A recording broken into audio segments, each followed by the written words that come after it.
নমস্কার, সনাতন জ্যোতিষ বাস্তুবিজ্ঞান চ্যানেল থেকে সবাইকে স্বাগতম। আপনারা পর করে আপনাদের কাছে আমাদের এই জ্যোতিষ বিষয়ক ভিডিও, জ্যোতিষ বাস্তু এবং তার সঙ্গে কিছুটা সাইকোলজিও থাকে, সেই বিষয়ক ভিডিও আমরা আনার চেষ্টা করছি। আজকের আমরা খুব একটা ইম্পর্টেন্ট একটা জিনিস জানবো, যে আমাদের লগ্ন কিভাবে নির্মাণ হয়, আমাদের হরোস্কোপ লগ্ন কিভাবে নির্মাণ হয় সেই তথ্য আমরা জানার চেষ্টা করব। কিছুটা পার্ট 1 পার্ট 2 এরকম থাকবে এর পরে। তো আজকের সংক্ষেপে কিছুটা জানার চেষ্টা করব। মাইথোলজি অনুসারে আপনার দেহটি যখন বিনাশ হলো, দেহের যখন বিনাশ হলো, তখন ওই আত্মা বেরিয়ে যে স্থূল দেহের মধ্যে প্রবেশ করলো, আপনার কর্ম অনুসারে সেখানে পানিশমেন্ট হবে, বা সেখানে আপনি যদি ভালো কাজ করেন তার জন্য সুন্দর ব্যবস্থা রয়েছে। তো যখন এই পানিশমেন্ট হয়, তখন ওই পানিশমেন্টের সময় তখন আত্মসমর্পণ আসে। আপনি যেভাবে আত্মসমর্পণ করবেন, আপনার ওই যে স্থূল দেহ যেভাবে আত্মসমর্পণ করবে, তা অনুসারে আপনাকে আবার পৃথিবীতে পাঠানো হবে।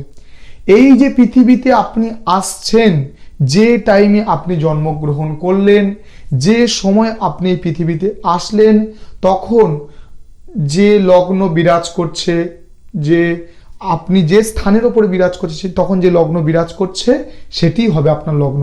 এবং ওই লগ্ন অনুসারে আপনার আপনার জীবন, এবং ওই লগ্ন অনুসারে আপনার জীবিকা, ওই লগ্ন অনুসারে আপনার চিন্তন, ওই লগ্ন অনুসারে আপনার ভাবনা আপনার মধ্যে খেলা করবে, এবং তার ওপর দিয়ে আপনি জীবনযাপন করবেন।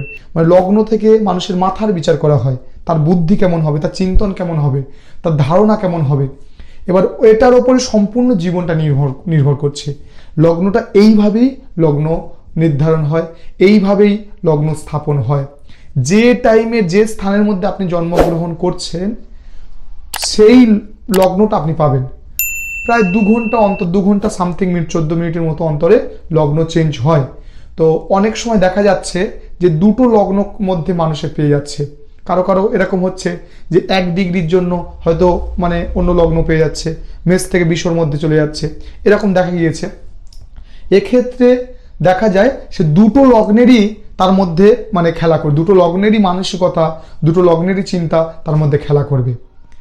তো এই হচ্ছে লগ্ন নির্মাণের ফার্স্ট পর্যায়। আরও এর পরে আসবে, আরও ডিটেলসভাবে আসবে। আপনার সঙ্গে থাকবেন। যারা এখন আমার চ্যানেলটা সাবস্ক্রাইব করেনি, সাবস্ক্রাইব করতে ভুলবেন না। যদি ভিডিওটা ভালো লেগে থাকে একটা লাইক, একটা কমেন্টস করবেন। নমস্কার, আবার আমরা এরকম ভিডিও নিয়ে আসছি।